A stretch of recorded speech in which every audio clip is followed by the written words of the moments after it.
What is up, everybody? Hello, beautiful people. Do you guys appreciate what's happening in the studio today? We got some advanced, fancy lighting here, and we're going to keep this one nice and compact. What are we going to talk about today in our whiteboard session that you guys seem to be loving, right? So let's talk about it right now. We're going to be talking about something about pricing, as you can see, about cost, price, and value, and how we use these terms interchangeably, but they mean something very, very different. Okay, so let's get into it. Before I do, I want to just thank some of the fine folks. Zach, who sent me some money on Venmo. I want to let you guys know that we don't encourage you to do Super Chat. If you want to give us money to support our cause, don't send it via Super Chat because it takes money away from us. If you want to send me money, if you want to send me the future money in support of what it is that we do here, if you find value in these kind of sessions, I want to tell you up front, find me on Venmo, and you can send me cash, guys, at the Chris Doe, and you can find me right there. I'm pretty much this username on almost all social platforms, the Chris Doe. I also want to let you guys know that Matthew has been encouraging me to do this talk. This is originally from our Instagram carousel, and he's like, this would make a good video. That's why we're doing this today. But this is a prelude to us announcing the Business Bootcamp, which will be kicking off probably early next year. We're not sure yet, but it's going to be a $5,000 Business Bootcamp. There will be some details later on in the links below on how you can save money by being an early bird person, okay? Just letting you guys know, Venmo at the Chris Doe, if you guys want to give me money, I'll thank you later. And the Business Bootcamp will be kicking off. I do want to say this, and if you followed the whole pricing strategy that I've mentioned before, I believe this is the last time we're going to run the Business Bootcamp at this price. We're recording some new modules, and we think it's worth a lot more than this. The testimonials that we've been getting from previous graduates in the first 4 cycles have done amazing things for their business. We think this should cost more. So this will be the last time it's offered at this price. Let's get right into it, okay? So when people ask you, how much does this thing cost? How much does this thing cost? How much does this logo cost? How much does this website cost? How much does it cost to run a social marketing campaign for my company? How much?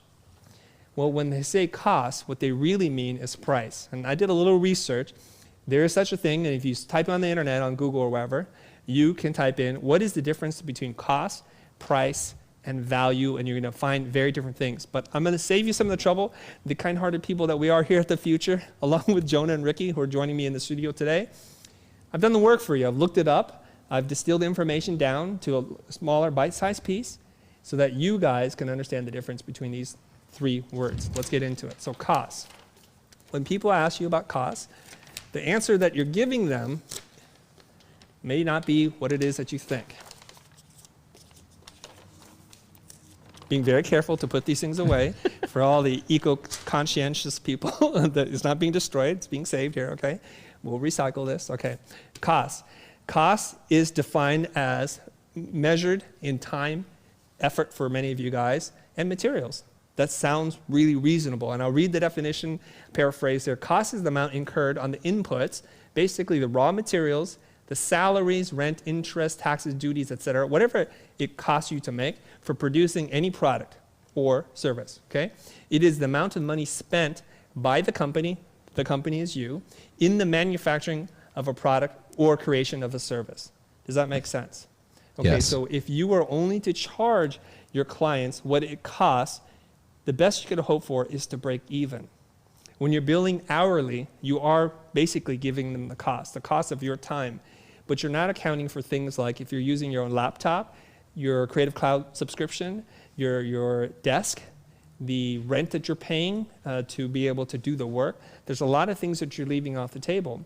When I was younger, I think I was 16 or 17 years old, I started a design firm making t-shirts. I was working at a silk screening company, and I wanted to sell my services to people. What I didn't account for back then, and if you're a young person not familiar with the way the business works here, is I basically charged people what it cost me to make, thinking that I actually had profit. And quickly, after a couple of transactions, thinking I should have money in my checking account, I came to realize I was running at near break even, or I was actually even losing money. This actually caused some grief between my mom and I because she was the one who opened up the bank account, and she said, honey, you are losing money, and I just could not figure it out. So some basic accounting, some basic business would have saved my first real business, okay? So when you guys charge people, what it costs you to make, you're going to go bankrupt pretty soon. You're going to go out of business because it doesn't account for any mistakes. It doesn't account for when your clients change their mind about something. It doesn't account for delays. It doesn't account for any mishaps or things that you didn't plan for, okay? Now, when they ask you for your costs, what they really mean is, what is the price to do this thing with you? And so now we enter a new concept, which is called profit. So price is what it costs you to make plus profit.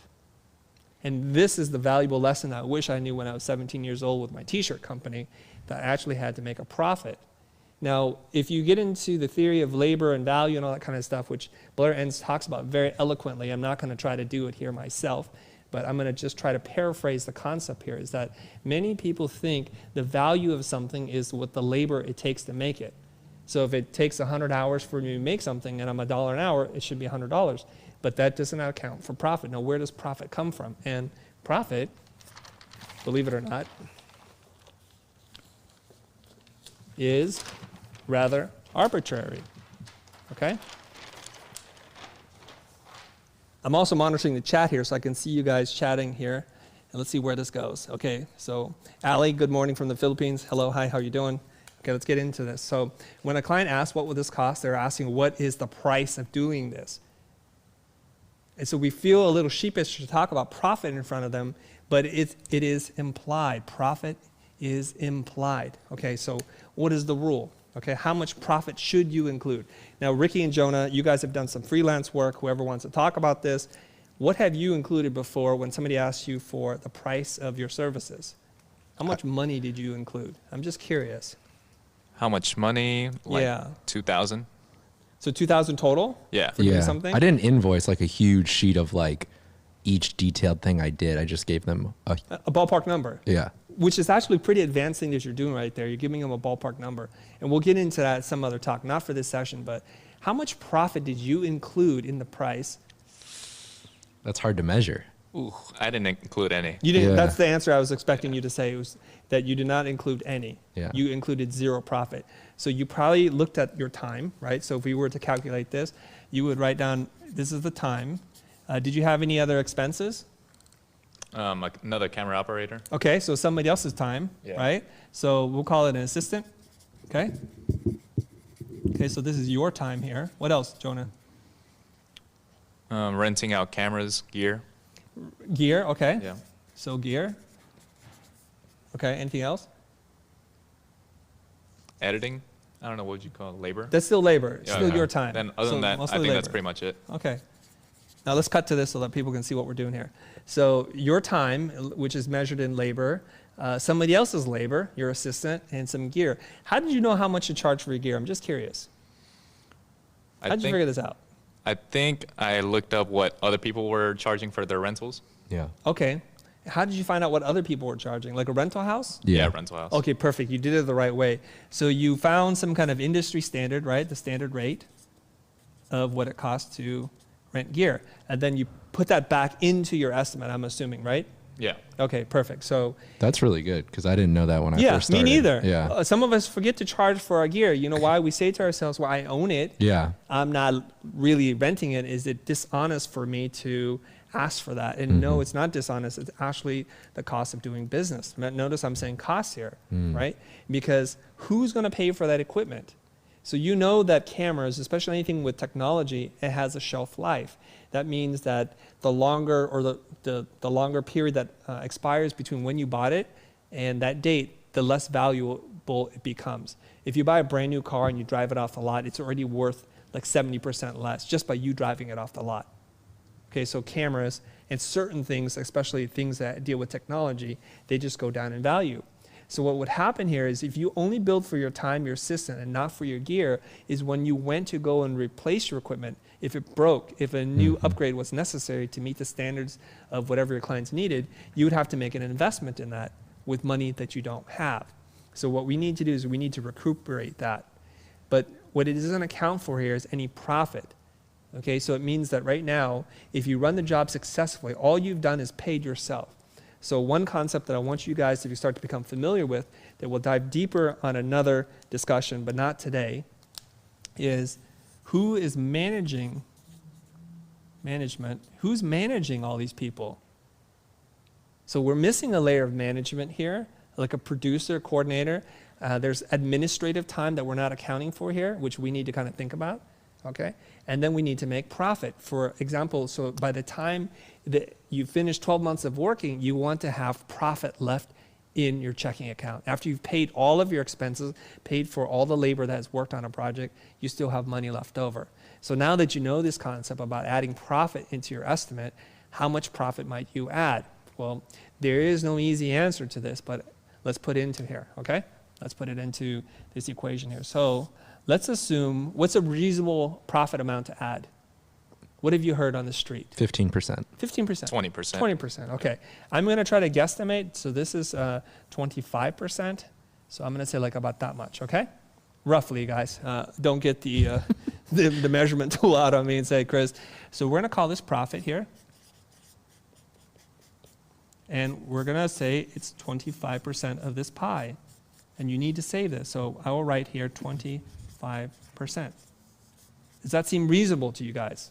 Yeah? Yep. Okay, I realize I wrote this in a way that nobody can see it. I'll fix that problem. Contrast, you know Chris. why? Contrast. Contrast. Ricky's Ever heard giving me a of it? lecture on design right now. Let me teach you something about type. Will you please teach me something about type, Ricky? So 25% profit, and this area here we're going to call cost. Okay, I'll do this in red because people usually associate red with like bad things. That's basically what it costs you. Now, you may have heard me say this before, that in some instances I may mark up a project 300%, 400%. I can charge in excess, in multitudes, in orders of magnitude more than what it cost me to make. For example, some of you guys have followed us on the Ollie's design example, where I was able to build a lot more than just a logo, but what it cost me to make the logo is not what I charge my client. So this range can actually be as little as 5 or 10%, which some businesses survive on that little profit margin, and some businesses can be as much as, well, I don't know, let's do the inversion of this. Let's try this, where it's like that much, okay? Where this piece of the pie now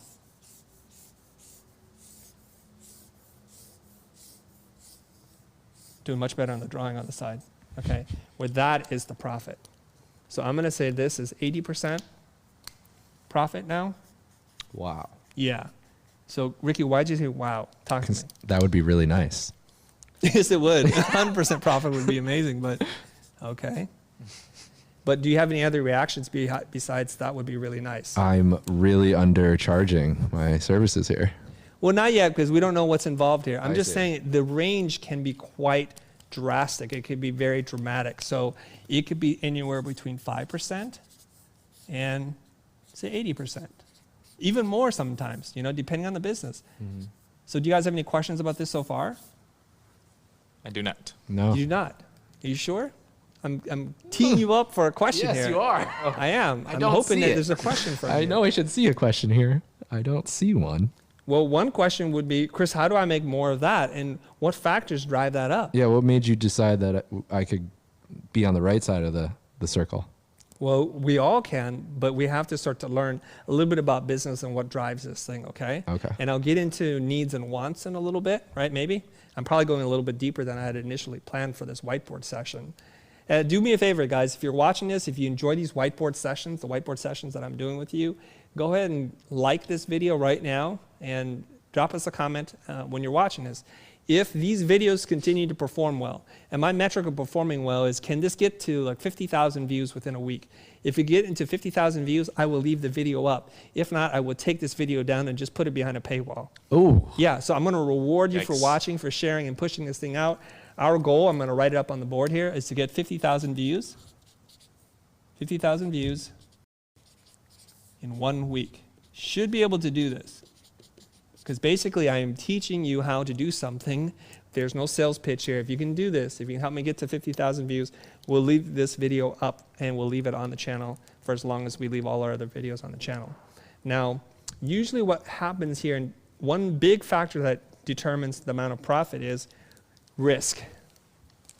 Risk, okay? And And Peter Drucker, the famous Peter Drucker, said that in business, all profit comes from risk. Who is taking the risk?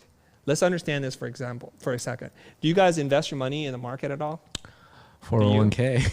You got a 401k? Okay, but where do you put the money in investment? Do you go mutual fund or you go tech stocks, or what do you do? Commodities? I've heard mutual funds and IRAs, but I do not do those. So I do not. Basically, both you guys don't really invest, right? No. But It's let's not- talk about this, Not okay? in my wheelhouse right now. Now watch this. Yes, it's not quite in, because you guys are fairly young.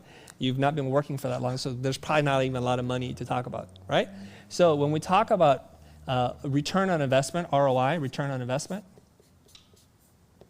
okay? If you were to put your money in a mutual fund or something, they might promise you a 5% return, right? And when we get a 5% return, we would do this only if what? If it were really safe, if it felt really safe, right? So this is going to be considered a safe investment, that you're not going to lose it. But if we go on the other side and we invest in some speculative tech stock, okay? Like we're in the venture capital space where there's a high failure rate. One of the biggest ones right now is WeWork. You guys know about WeWork? Yeah, they're going It was under. worth $1 gazillion billion, and now it's worth like, they might go bankrupt. So there's a lot of volatility here. So this is volatile. But why would we invest in something that's volatile? Because we expect a high return on investment. And what kind of return on investment might we expect? 80%. Yes, no, actually it would be like 20,000 times our investment. Oh my Really? God. It's that much? Yeah, because you remember when we had Gary Vaynerchuk on our show, and I asked him, what's the best investment you've ever made? And he says it was in Twitter, and I invested $10,000 and I got millions back. Wow. So this is why people get into it. So high risk on this side, high reward. Low risk, low reward, okay? So this profit has a lot to do with it. Who is willing to take the risk? If you take the risk, okay, for example right now, if you were to do hourly billing, which camera am I looking at? This one? ACAM. ACAM, this one. If you were doing hourly billing, who's taking the risk, you or the client? Who's taking the risk? The client. The client is taking the risk At because hourly? you have no risk. If you Right. work 40 hours, you get paid 40 hours. If you work 5, you get paid 5. So at some point in your work career, the client may say, you know what, I'm taking all the risk because you've put in 2,000 hours and I'm not getting anything. I actually want you to give me an estimate on what it's going to take, how much they're going to say cost, but what they really mean is price. What's the price for you to do this? Because I want one fixed fee. So then you enter into this world and you have to start to figure this thing out.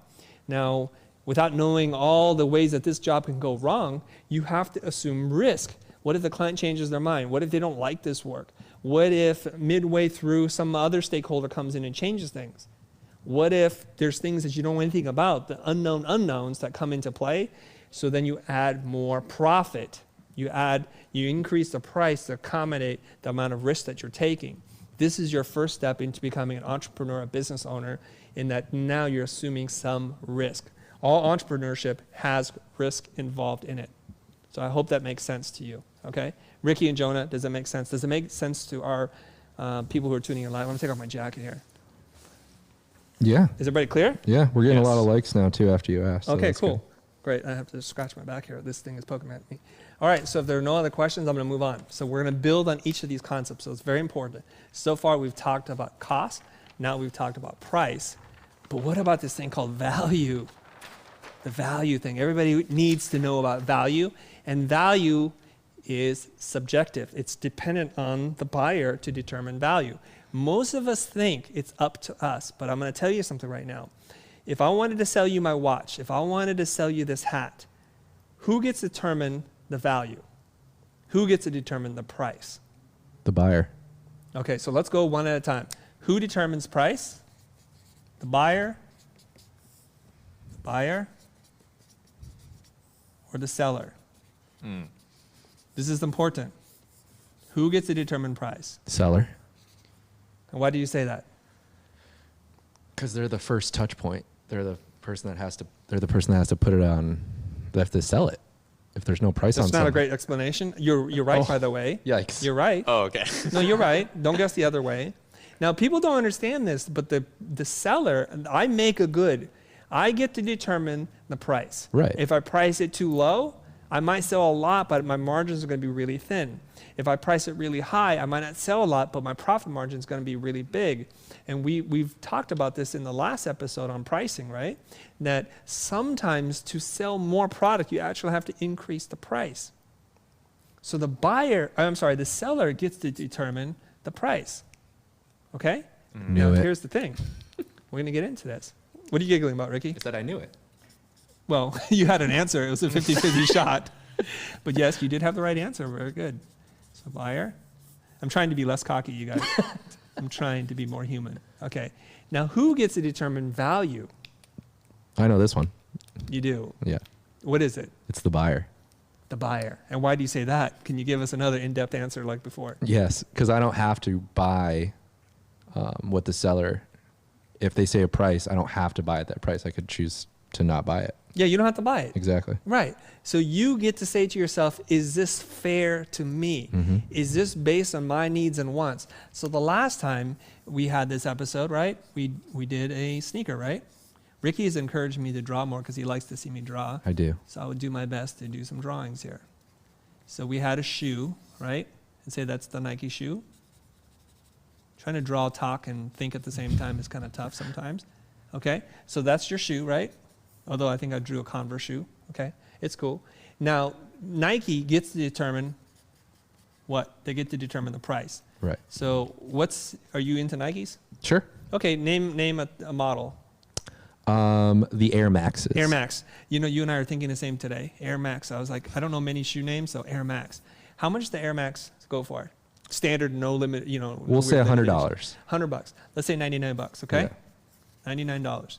Now, for some people, they're going to see this Air Max and say, that is way too much. And for me, I have many options to buy before I get to the Air Max. Mm-hmm. But you, being somewhat of a sneaker aficionado, you like nice things. And so you're like, dude, that's no problem. Mm-hmm.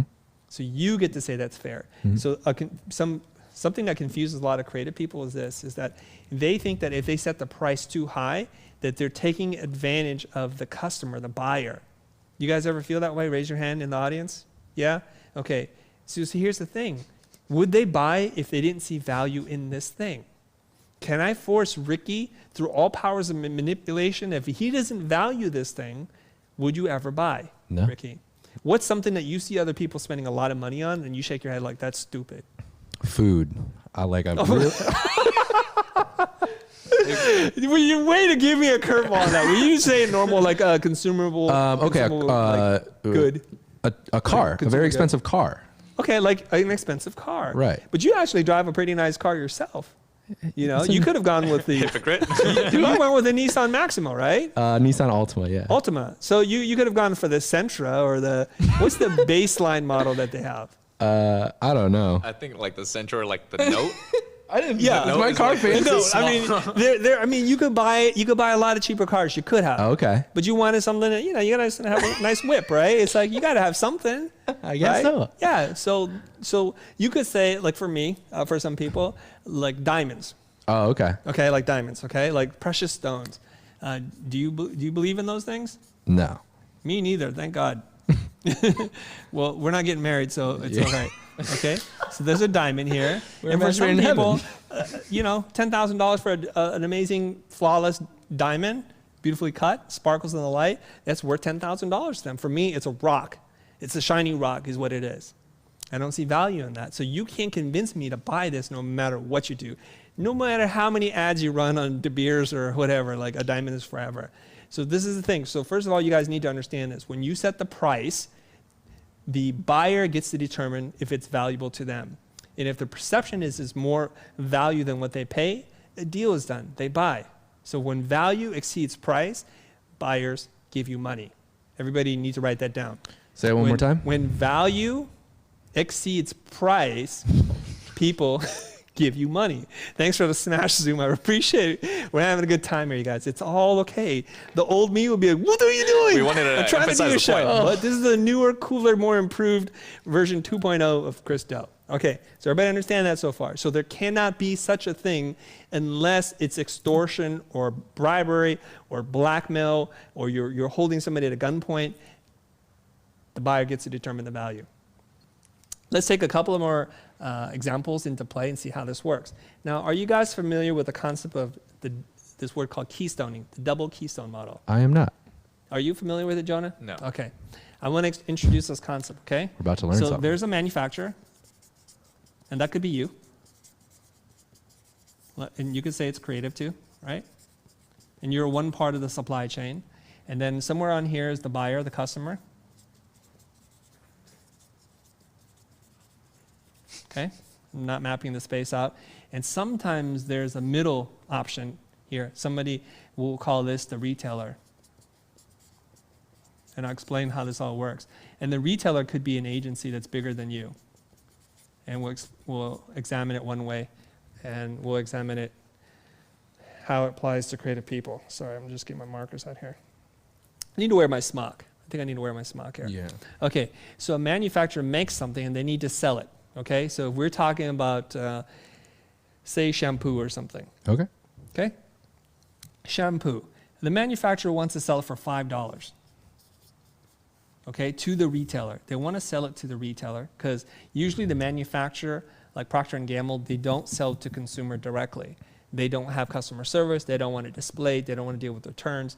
They just want to make a great product, let's just say. Okay?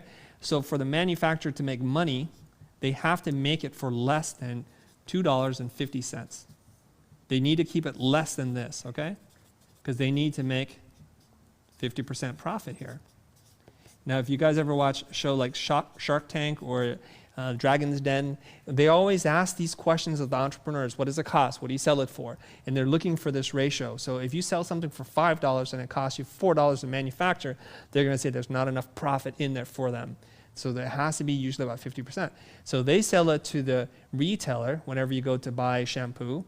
And then the retailer buys it for $5, okay? So they bought it for $5. And how much are they going to sell it to the consumer for? I'm going to guess, What's your guess? $12. $10 is the right answer. $10. $10. Just double it, okay? They're going to sell it for $10. And you, the customer, are going to buy it for $10. Everybody clear on this? Yes. So it only costs $2.50 to make. And what did you pay? I paid 10. Yeah. So to understand this a little bit better, it costs $2.50 to make.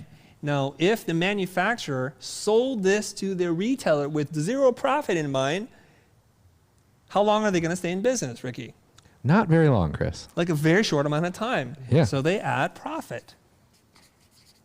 And their profit, in this case, is $2.50. So they're doubling it. They're doubling the price, right? Or the cost. And that's how they get to that. And so you take this chunk, right? And then you go to the retailer and they add their profit to it. So this is what it costs the retailer, right? It costs them $5. So they add their profit. So they're going to 2x it too. And then that's the price you, the consumer, pay. So I hope I haven't lost too many people. I think their eyes are rolling in the back of their head. I guarantee you guys, if you can understand and stick with me just for a little bit while longer, because we're almost done. I only have 3 more pages here, 3 more flip charts here. If you can stick with me, if you learn some basic business concepts, one is you'll make more money. You'll sound a lot more credible when you're speaking to your client. And perhaps, and this is like probably the biggest benefit, you can actually have a real conversation with them about their business and how doing something may or may not make sense for their business. Everybody understand that so far? I'm going to pretend like you do. Internet, I can't really see you or talk to you right now. Okay. Thank you, Ali Omar, for saying he's loving this. Okay. So this is the consumer price. So you see there's a disconnect here between price and cost because it includes profit. Now, something interesting is happening. Manufacturers are starting to sell to the customer directly. And we can see this now via Kickstarter campaigns. A manufacturer can bypass the middle person and sell directly to the customer. That benefits 2 people. You, the customer, can buy a good for less. Let's look at this model here, okay? If the manufacturer goes to customer direct, and this is going to make a lot of sense in a second. Customer direct, okay? They can sell it for, say, $7.50. Previously, the price here was $10, right? They can sell it to you for $7.50. They now make originally $2.50 plus $5. They've now doubled their profit. They've doubled this profit now, okay? And you have saved, how much have you saved, Ricky? 25%. So it costs less for you to buy, and they make more money. This is a win-win situation, a win-win. I love shampoo. You like this, right? Yeah. Ricky, any questions so far? No, this is really clear. Okay, super clear, everybody? So far, so good? Mm-hmm. Okay. This is known in the retail world as the double keystone model because it goes out and it goes out again, so they're both marking it up twice. Now, I said in a second it's going to make a lot of sense to you because I'm going to bring this home about creative services. Now, you're saying, Chris, I don't manufacture anything. I'm a creative human being. My product is my creativity and the time that I put into something, right? Is there a model where there is a middle broker, a middle buyer of your services? Yes, there is. So this usually happens when a bigger agency or studio, usually an ad agency or a design studio, probably 30 or more people-ish, they need subcontractors. They need someone to do logo design. Maybe they need somebody to develop the website for them or somebody who can do animation. And so they hire out people and then they determine their costs together and then they go and sell it to the customer, which is the end customer, the end buyer, okay? So if you can have the ability to sidestep the middle person and go sell directly to the customer, you will make more money and they will spend less money.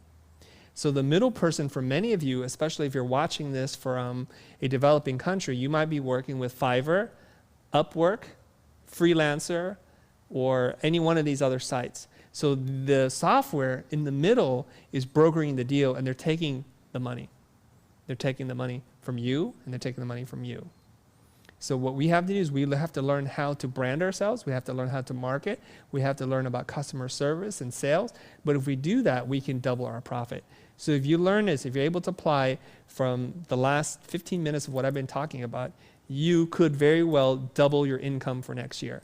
So we should set aside some time right now. Let's take a moment and say in 2020, what kind of income are you going to make? What I would set your goal as to be double what you did this year. So 2019, let's say you did $50,000 in sales this year. Say next year you do $100,000 by applying these principles that I'm teaching you today for free. I want to take a moment again to mention my Venmo account. You guys want to, feel free, no strings attached, there's no obligation. I'll give you nothing more than what you're getting right now, except for the promise I'll continue to make content for you, is you can go to Venmo, V-E-N-M-O, and you can send me a donation of whatever size you want. $1, $10, $200, $500, whatever you want. I'm at the Chris Do. And that's You can take name. me out to lunch. I can take you out to lunch? Yeah. No strings attached. Forward to this, okay? So now let's talk about another concept I wrote on here. I almost forgot, the t-shirt. The t-shirt. So here's the interesting thing about value. We know that you can buy a 3-pack of t-shirts like Hanes, you know, the ones that Michael Jordan is hawking out there, Hanes 3-pack t-shirt at Target for probably about $10, right? Yeah. Ricky, is that about right? Yeah. Does that sound okay? So you can buy some Hanes, a 3-pack of t-shirts for like $9.99. On the other side, there's a designer called James Perse, and he sells t-shirts for how much? Do you know? I have no idea. Somewhere on the internet, they'll look it up for me, but a James Perse t-shirt might cost you $40, $50, or $60. I haven't bought one in a long time, but they're super soft. You know, there's this thing called Pima cotton now. You know, Pima cotton is like the most premium cotton, and when you touch it, it's so soft. And the cuts and the colors, it fits differently, and it feels really good. And that same t-shirt, just for the argument's sake, let's just say it's $39.99 for one shirt. Same purpose, same function. So how is it that 2 t-shirts from the outsider perspective, from an objective point of view, are exactly the same, but subjectively, they command a very different price? What's accounting for that? The buyer is placing a lot more value Yes, and why do they do that? because they're using premium products in their branding. Okay. God, it's Well done. $135. Well done. Well done. $135. So add a 1. 135. Add a 1 to Oh, that. 135. It's gone up a little bit. Yeah. Did you just look it up, Jonah? Yeah, you just looked it up. Yeah. Well done, Jonah. 135. Okay. It's gone up a little bit since last time I checked. Okay. Okay. So it's $135 for a T-shirt versus basically $3 for one shirt. Wow. So we're adding $132. That's why previously, remember this, guys? Bring this chart back here. Remember this? Remember how I said there's a wide range of profit from 5% to 80%. So we need to figure out why this is happening, and we're going to get into it, okay? Okay. There's a driver. There's something that's secret that's happening inside each person to make them want that shirt. Now, I'm sure most of you guys that are watching this, especially people who are commenting right here, are probably sitting there thinking, this is insane. $135 for a T-shirt. That's the stupidest thing I've ever heard of, right? Yet you're driving around in an Audi or BMW. Yet you're sporting a fancy luxury watch, like maybe this one or a Rolex or something like that, okay? Or maybe you will spend $300 for dinner. So we all get to determine what's valuable to us, and this is why I want to say it one more time, the buyer determines the value. The buyer. You get to decide what's important. Jonah, do you splurge on anything? I know you do. Film stuff? Yes, you do. Yeah. Yeah, you old school guys are shooting with film again. But you are going to buy a $3,000 or $4,000 camera with a $2,000 lens because you value this thing. Right. Whereas your mom, your dad, or your cousin, your brother, somebody's like, dude, just get point and shoot. My iPhone's great, honey. Why do you need that? They all take pictures, right? So you assign a different value to it. Now, there are technical differences, for sure. But the biggest driver is something else. It's emotional. It's what you want to feel. We'll get into that. Let's say we're going to talk about logo because this is very relevant to our community. The logo. Let's assume you guys both have some kind of business, right? So, Ricky, I remember a little while ago at Adobe Max, you wanted to start a clothing line called the Chill Boys. I did. You were having some fun with it. You were designing a logo. It didn't turn out well. No. Because it didn't happen. Now, let's assume you had some money and some ambition to start a company. How much would you pay for a logo? Let's say I could design any logo in a week's time, let's just say. And I would design a logo for you. How much would you pay to get a Chill Boys logo that you could own outright? I would pay $2,000 for that. You pay $2,000. Well, we should have been talking, dude. My God, you should have been talking to me. I'm like, all right. I think You that's messed up on that one, Chris? I think I did. There was an opportunity that was dropped. I won't miss it again. So Ricky says $2,000 for Chill Boys logo. We'll follow up with you later. Okay. blind will. You also do some freelance work, right? Yeah. And then how much would you pay for a logo? Like 500.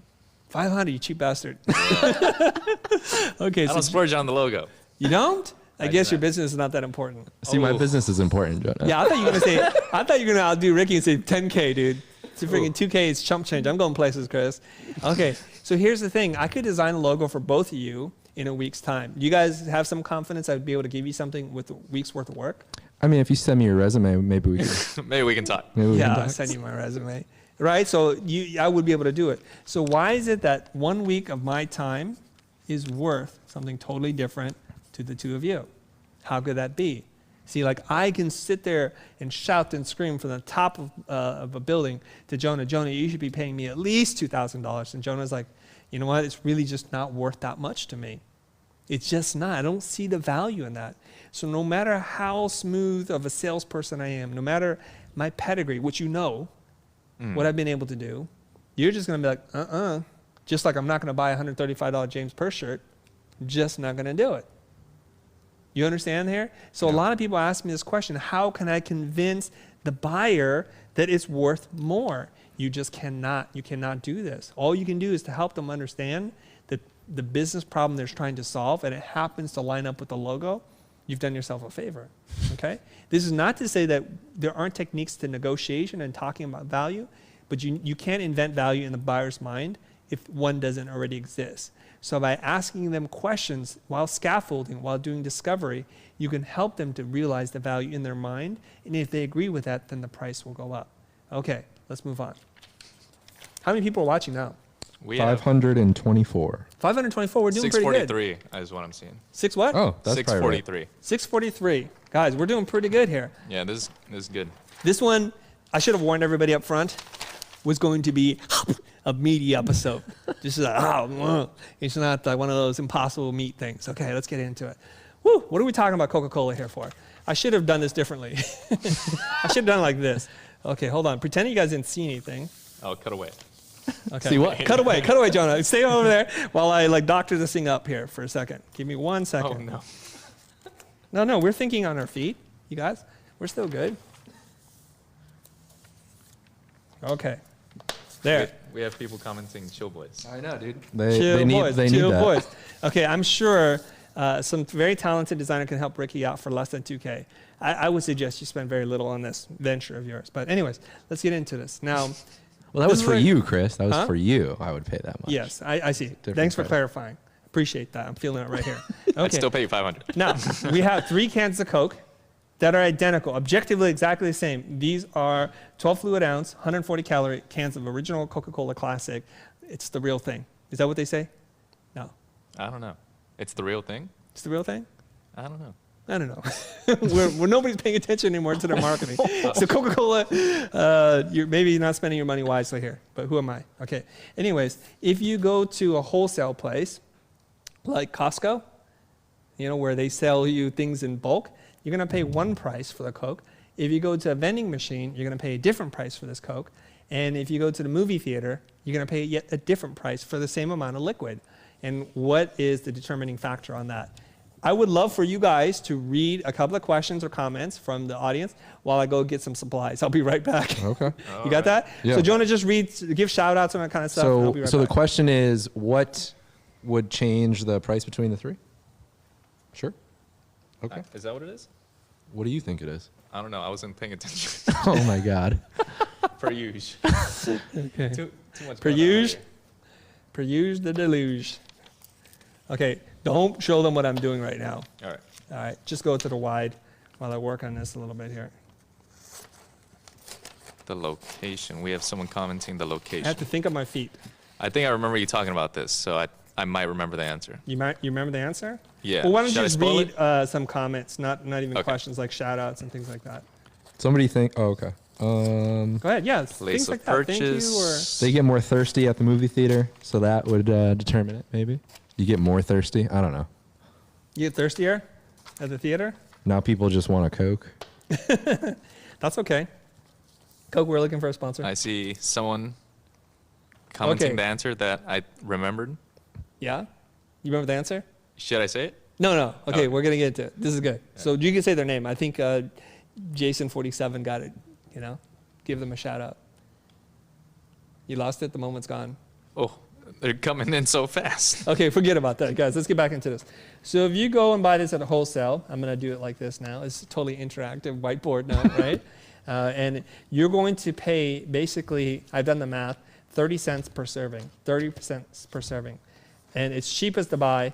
It's the most inconvenient because you got to drive out to Costco, the warehouse place. You got to wait in line. And the lines for these things can be brutal. You know this, right? It's almost like sometimes I go in, my wife's like, go get in line right now.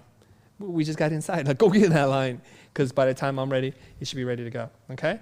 And it requires the most planning, time, and effort to buy this. And usually these locations are not so convenient. They're kind of in more industrial areas versus like the suburbs. Okay? Next, if you go to a vending machine, I've done the math here. Usually the vending machines are $1.75 per serving. You put in almost $2, you get a quarter back, and it's $1.75. Why does it cost so much? What's driving the cost difference here? Well, this allows for spontaneous purchase. You walk around, it's hot outside, you're like, dang, I'm thirsty, and I'm nowhere near anything, but I have cash, so you're paying for the convenience. The fact that somebody went to Costco, bought all the cans of Cokes, put it in the machine, chilled it for you, waiting for you to consume right on the spot. It's ready to consume, RTC, right? And that's why it costs a lot more. Same thing. The movie theater, it costs $4.50 per serving. So this is in orders of magnitude more than if you bought it wholesale. And why does it cost so much at the movie theater? Well, a couple other things. One is they have a monopoly on this. You're not allowed to bring in your own drinks. And where movie theaters make most of their money is the concession stand, not the ticket price. So they bring you into the theater, They might even consider the movie itself as a loss leader, which is they will lose money on you coming in and going out because they're probably paying more for the screening and the room and the upkeep and the ushers than they are making money. They're making the real money in the popcorn, the drinks, and the candy. So let's get into this. The theater has an exclusive monopoly, okay? And we are conditioned to feel, because my son and I feel this way, that when we go to watch a movie in the theater, you got to get that bucket of the tub of popcorn and the icy, cold, bubbly drink. It tastes better. Feels right. Yeah. It does taste better. It really does. And maybe because it's on tap, they've got the right level of carbonation and the syrup, and it's really good. And here's the thing. It triggers an emotional response. We're sharing a moment, my son and I. So when we go, even though I don't want to drink soda water or consume a tub of popcorn together, I just feel like we're bonding. Or I remember when I was younger and I was dating, and I went to the movie theater with my girlfriend. I felt like I was compelled to buy a tub of popcorn, candy, and 2 drinks, right? Can't be Because cheap. I can't be cheap. Yeah. I can't come across as being cheap. So there's an emotional benefit to this. Is there an emotional benefit to going to Costco? Not usually. Not really. Is there an emotional benefit to the vending machine? Maybe, but mostly it's one of convenience. So we know a little bit about how we can increase the price of something. Let's see if you guys were paying attention. Ricky, Yes. how can we increase the price of something based on what we just talked about right now? Attach an emotion to it. How? How can we attach an emotion? Yes, you're right, but how? How? By looking at what people value. Okay, yes. Dive deeper for me, please. And seeing what they value most and Okay, what do you value the most in a transaction like this? convenience and Convenience? That's not an emotion yet. help me out, Jonah. Oh, I have no idea. You might want to feel a sense of accomplishment, right? Because I can afford this, Oh, yeah. right? The lucky lady gets some popcorn, yeah. Oh, I see. Yeah, you see what I'm saying? The Yeah. feeling that I can afford this, we can go here. There's a couple other things that we can talk about is when you have exclusive monopoly, you can pretty much charge whatever you want. This comes through positioning. Okay? By being exclusive monopoly, okay? And if you can trigger emotional responses in the person, okay, so when you have something that's nice, when you're flossing and you got the drip on, Ricky, with your sneakers, your $100 sneakers and everything, right? Yeah. What are you feeling? I'm feeling good. I'm feeling Why? Why are you feeling good? I feel successful? empowered, yeah. Okay, you feel empowered? You see what they're doing to you there? Ah, look at those suckers. Yeah. No, you're not the sucker. yeah, You're I'm the just like, yeah, that's what I'm sucker. saying. You feel successful? Okay? So what we need to do is we have to understand a pain point that your customer is going through, and we market and sell towards that. We have to sell towards the emotion part. This is where the money is at. Understand the pain point. Everybody got that? Understand your client's pain point. So they're not necessarily buying a website. What are they doing? They're trying to increase customers. They're trying to look like how they feel about themselves. Most of the clients that come and hire us to design a website for them, they say, Chris, we feel like we're a multi-million-dollar brand. We feel like we're a billion-dollar company, and what we put out there is crap. It doesn't make me feel good. It's like I'm driving in the junky car. I'm wearing that cheap suit. I'm rocking the ugly sneakers. I'm rocking the fill-in-the-blank brand. Oh. And I want the Nikes. I want the Fear of God brand. I want the Off-White sneakers. I want the Bally's. I want the whatever you fill in the blank, the Gucci's, the Pradas. I want to feel that way. If you can help them to feel that way, because if we all kind of boil it down to what are some of the raw emotions that are driving all of us? Status. Status. Yes. That is it, Ricky. I don't know. You were on fire today. You were on fire. How do you say that in Spanish? En Fuego? fuego. En fuego. You're on I think fuego. it's You are on about fire status. today, dude. We are looking to attain greater social status. That's it. You're done. You can just drop the lens. Just drop the, no. I can go home? We need that lens. It's an expensive lens. Should we just call You're it a done. day, Status is what I'm seeking. Thank you. This is the sharpest you've ever been on the live stream. Oh, Jesus. Okay, it's almost like you're trying to impress me now from that last one. Okay, so that's it, you guys. This is the talk that we're having about, okay, this is it. We're gonna bring it home. I promise you guys one whiteboard session. We're almost done here, making this thing. So now we understand the difference between cost, price, and value. Cost is the sum total of what it costs to make something. It doesn't include profit. When you add profit, that's your price. The amount of price that you would charge depends on how much profit you have, how much risk you're taking on, how well you can understand what is valuable to the customer. Almost always when a customer comes to me and tells me they need an X, I always ask them, is this a big important problem that you want to solve? If it's not, let's find one that is big and important, because that's what I want to focus on. I want to do something that will have material impact on your business. I want to move the needle for you, with you. Together we can do that. And this is how I stand out. Okay, if this was valuable to you guys, I'm going to check on my phone later today. Hey, do me a favor. First of all, like this video, share it. As we've said, if we get 50,000 views within the first week, I will leave the video up. If not, I will take it down. It's got to get to 50,000 views, okay? And if you want to, you can send me some money. I appreciate it, just to support the future. It's at vchrisdo. Maybe I can then buy those Nikes, those Air Maxes that Ricky's rocking that I just don't buy, okay? And I just want to let you guys know, these are the kinds of concepts we teach inside the Business Bootcamp. It's for an entrepreneur, a solopreneur, somebody who wants to grow their business. You probably need to do north of $75,000 a year before I would even consider taking this, because if you're not making that kind of money, you're not ready. In that case, what I encourage you to do is watch and consume as much of the free content that we'll put out there, and there's lots of it on our channel before you get there. My goal is to help you make money, that one day you can afford this or to join us in our private coaching community or something else. We're going to finish it off with a quote from probably the shrewdest financial investor of our times, and that is Mr. Warren Buffett. Warren Buffett said famously, price is what you pay, value is what you get. Boom. And that's it. I hope you guys enjoyed this whiteboard session. Let me know in the comments below. We'll include some additional details for when the Business Bootcamp is going up. I'm wearing the God is a Designer hat. We're almost sold out of these, if we're not sold out already. And I just want to say thank you. I want to remind you guys, you are not defined by your past. The future is what you make it. See you guys next time. Bye.